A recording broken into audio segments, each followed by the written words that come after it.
warahmatullahi wabarakatuh. Salam lestari. Lestari. Bertemu lagi dengan kita pada acara MI6 Mita Pasa in 6 Minute. Oke, sebelumnya perkenalkan, namaku Eli Septi Prasetyani, bisa dipanggil Kompas, dan bersama narasumber kita yang sangat luar biasa dengan sejuta pengalaman di bidang outdoor. Nah, langsung saja. Selamat bledek. Oke, terima kasih Mbak Kompas atas intronya. Oke, kali ini saya akan perkenalan diri. Nama saya Zakaria Muhammad. Biasa dipanggil di sini kalau di Mapala ya Mbak ya, kita kan pakai nama rimba biasanya ya. Ya, benar sekali. Jadi untuk menambah kedekatan antar anggota satu dengan yang lainnya, jadi kita pakai nama rimba. Nama rimba saya Bledek. Berarti kan dari host sendiri pernah namanya Mbak Kompas ya. Ya. Artinya nanti cari sendiri, kita main ke base camp. Oke, main ke base camp ya. Oke, benar sekali gitu. Jadi teman-teman di sini Mita People bisa manggil saya Mas Bledek seperti itu. Dan panggil saya Mbak Kompas.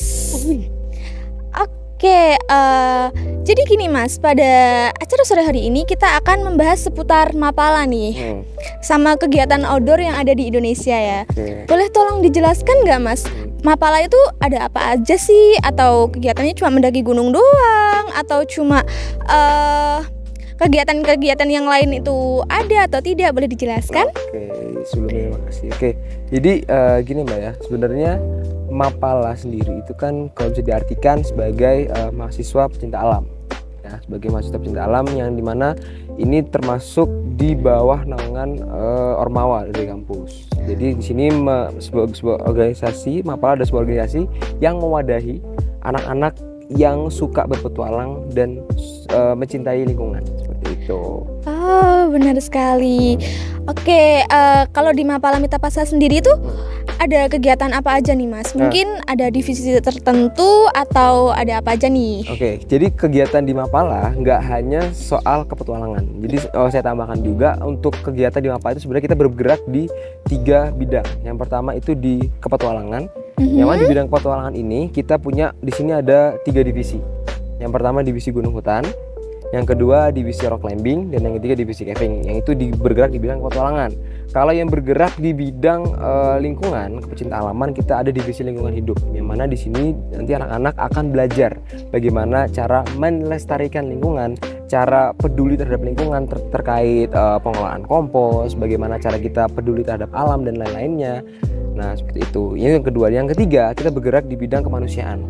Jadi ketikanya suatu saat ada bencana alam datang, kita juga ikut turut bantu dalam operasi SAR dan lain-lainnya. Itu juga kegiatan di Mapala. Jadi kalau misalkan nih Mita People bilang anak-anak Mapala tuh naik gunung karena logonya pakai gunung nih, ya kan? Biasanya kan naik gunung cuma naik gunung nih Mbak. Nah, enggak salah besar. Kita di Mapala nggak cuma naik gunung ya guys ya. Di sini kita juga menelusuri keindahan alam. Nggak cuma gunung nih guys. Lu masuk Mapala nggak cuma naik gunung. Di Mapala itu kita belajar mencintai apa yang Allah ciptakan untuk manusia. Salah satunya nih, contohnya di dunia itu nggak cuma ada gunung, dengan alam, ada gua dengan ornamen-ornamennya, ada tebing andesit, ada tebing batuan kars dan lain-lainnya. Itu menyimpan keindahan yang sangat fantastis, insya Allah sekali. Seperti itu Mbak Kompas. Oke, terima kasih penjelasannya Mas Bledek ya.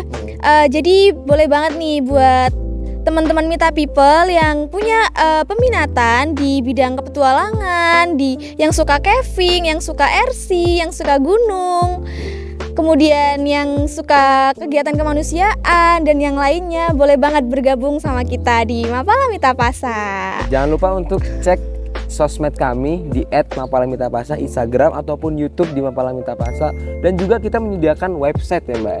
Iya, benar sekali. Oh ya Mas, satu pertanyaan lagi nih. Ini kan kita pakai shawl ya. Boleh dijelaskan nggak nih, apa sih arti dari shawl yang kita pakai ini? Oke, untuk terkait ini ya, shawl dan atribut. Oke, kalau di organisasi manapun itu kan pasti punya yang namanya atribut nih Mbak ya. Ya, benar sekali. Atribut. Nah, di Mapala itu ada atribut ikonik Mapala sendiri. Biasanya anak-anak Mapala atau teman-teman Mita People sekalian tahu, kalau teman-teman ke gunung biasanya kan ada yang pakai shawl. Nah, penyebutan shawl pun di beberapa organisasi macam-macam ya Mbak ya. Ada yang bilang shawl, ada yang bilang scarf, ada yang bilang juga slayer.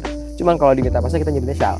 Shell. Jadi shell ini merupakan atribut atau tanda bahwasanya ini orang yang menggunakan adalah anggota Mapala kayak gitu. Nah, kalau di Mitapasa terdapat 2 jenis warna atribut, Mbak. Jadi yang pertama ada shell warna kuning. Yang saya pakai seperti ini ya. Betul. Seperti ini. Nah, bisa di-review, Mbak. Oke. Nah, shell warna kuning digunakan untuk anggota muda, yang mana jika di Mapala itu jenjang bentuknya sistemnya jenjang pendidikan ya, Mbak ya. Jadi untuk anggota yang baru menjadi anggota baru dan belum selesai menjalani pendidikan akan menggunakan shell berwarna kuning atau dinamakan sebagai anggota muda. Seperti saya. Nah, jadi Mbak Kompas ini sendiri masih menjadi anggota muda di Mitapasa. Nah, setelah selesai menjalani tahapan pendidikan semuanya, nanti akan dilantik menjadi anggota tetap. Nah, anggota tetap inilah yang nantinya akan menggunakan shell warna hijau. Seperti itu. Nah, perbedaannya sebenarnya nggak jauh beda sih untuk warnanya ya. Kita yang anggota tetap kita menggunakan shell berwarna hijau, ada yang anggota muda menggunakan shell berwarna kuning dengan ada logo di belakangnya dan tulisan Mapala Mitapasa. Kalau yang anggota muda ada tulisan sablon, kalau yang anggota tetap menggunakan bordir seperti itu. Oke, baik. Terima kasih banyak ya atas penjelasannya, sama-sama, Mas Bledek. Kembali. Oke, mungkin cukup ya untuk episode kali ini. Kita berjumpa di episode berikutnya. Assalamualaikum Mita People. Dadah.